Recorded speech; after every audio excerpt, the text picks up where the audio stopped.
सिद्धू ने कैप्टन उत्ते अज दा तीजा वड्डा हमला किया। ट्वीट के राही उन्होंने दस्सिया कि कैप्टन नूं उन्होंने अपने ट्वीट के चलिया होया कारतूस दस्सिया। उन्होंने कहा कि कैप्टन के सीएम वजों कार्यकाल उत्ते भी कई सवाल खड़े किए हैं। एक तो बाद एक ताबड़तोड़ 3 वार जो ट्वीट ने कैप्टन के उपर अज किए गए नवजोत सिंह सिद्धू के वालों। और तीसरे ट्वीट के नवजोत सिंह सिद्धू ने कैप्टन की तुलना एक चले हुए कारतूस के नाल की है। उन्होंने कहा कि कैप्टन ने सीएम वजों कार्यकाल उत्ते भी कई सवाल चुके हैं और जिस तरीके उन्होंने कार्यकाल रहा उन्होंने कहा कि उसनों भी याद रखा जाएगा और ज़्यादातर जोड़े काम ने वो बिल्कुल भी नहीं हुए। तो इस तरीके उन्होंने कैप्टन में एक चलिया होया कारतूस भी दसिया। तो कितना कितने अज कैप्टन के वालों जी पीसी की गई उस पार्टी बनाने की गल कही थी। तो एक तो बाद एक नवजोत सिंह सिद्धू के वालों ट्वीट किए गए। तो भी तुहानूं दसदे हां बाकी के ट्वीट में की लिखते हैं।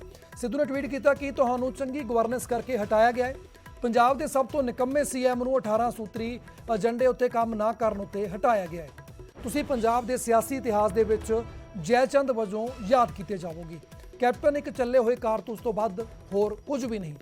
तो अपने ट्वीट के अजिहे शब्दों के नाल कैप्टन के उपर निशाना बोलिया, निशाना साधिया नवजोत सिंह सिद्धू ने। तो सीधे तौर पर उन्होंने कैप्टन एक चलिया होया कारतूस चलिया और नाल ही जिक्र किया कि सियासी इतिहास के विच तुहानूं जयचंद वजों याद किया जाएगा।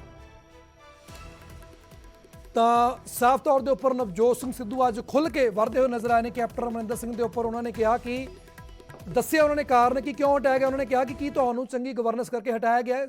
तो उन्होंने जवाब में कहा कि पंजाब के सब तो निकम्मे सीएम नूं 18 सूत्री एजेंडे उत्ते काम ना करन करके हटाया गया और इसलिए कैप्टन उन्होंने चलिया होया कारतूस दस्सिया। इस तो बिना जो होर ट्वीट ने वह भी तुहानूं दसदा उस की लिखते हैं।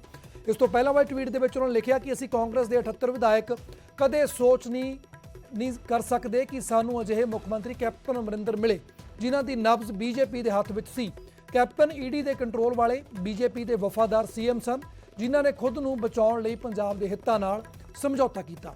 तो कैप्टन पंजाब के विकास और इंसाफ नूं रोकण वाली नैगेटिव फोर्स सी।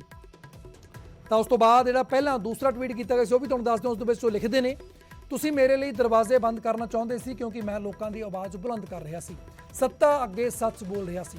पिछली बार जो तुसीं अपनी पार्टी बनाई सी तां तुसीं सिर्फ 856 वोटां ही हासिल करके अपनी जमानत जब्त करवाई सी। पंजाब के हितां नाल समझौता करन ते पंजाब के लोग तुहानूं दोबारा सज़ा देण दी उड़ीक कर रहे हैं। तो एक तो बाद एक ताबड़तोड़ 3 ਜਿਹੜੇ ट्वीट सी वो सीधे तौर के उपर कैप्टन अमरिंदर सिंह के उपर किए गए सी नवजोत सिंह सिद्धू के वालों। तो सीधे तौर के उपर कैप्टन के उपर वरदे हुए नजर आए हैं एक बार फिर तो नवजोत सिंह सिद्धू। तो जिथे ही जिक्र किया गया वक्-वक् ट्वीटों के राही उन्होंने दस्सिया किस तरीके के नाल कैप्टन के कार्यकाल के उपर सवाल चुके। उन्होंने दस्सिया कि कैप्टन सिर्फ और सिर्फ बीजेपी के वफादार सी कैप्टन सी और ईडी के कंट्रोल में सी, इसलिए वो हमेशा ही बीजेपी के हत्थों की कठपुतली के वांग चलते रहे और उन्होंने ही वफादार रहे। उस तो बाद उन्होंने जिक्र किया कि कैप्टन पंजाब के विकास और इंसाफ नूं रोकण वाली एक नैगेटिव फोर्स सी। इस तो बिना उन्होंने कहा कि कैप्टन अमरिंदर सिंह नूं संबोधन करते हुए कहा कि तुसीं मेरे लिए दरवाजे बंद करना चाहुंदे सी क्योंकि मैं लोगों का पक्ष रखदा, सच बोलदा हाँ। पर जिस तरीके दे नाल तुसीं पहलां इतिहास के विच गवाह कि जो तुसीं अपनी पार्टी बनाई सी तुहानूं सिर्फ 856 वोटां ही मिलियां सी, तुहाडी जमानत जब्त हुई सी और दोबारा भी लोग बदला लैण दे लई तैयार ने।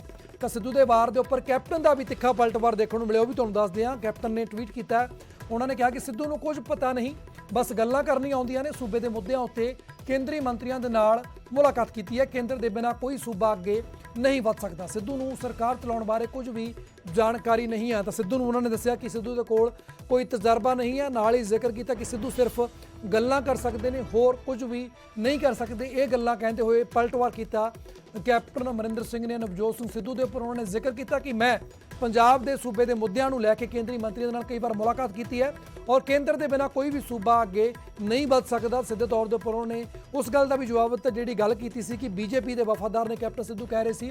तो उन्होंने कहा कि सिद्धू नूं सरकार चलाउण बारे कोई भी जानकारी, कोई भी तजर्बा नहीं है।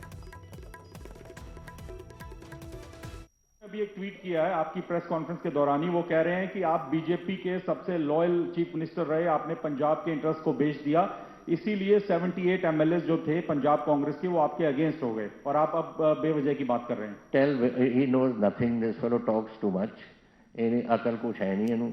और मैं तुहानूं एक गल दसना चाहुंदा, as far as this not one MLA has ever suggested anything. I have only met the Home Minister, the Prime Minister. What are you talking about my meeting? It's my meeting with the Prime Minister and the Home Minister is my duty. He is Home Minister and the Prime Minister is overall. लेकिन मैं एक गल पूछना चाहना है. 1 minute. What about the Finance Minister? He must have met the Indian Finance Minister about 50 times in the last 4 years. What about the Food Minister?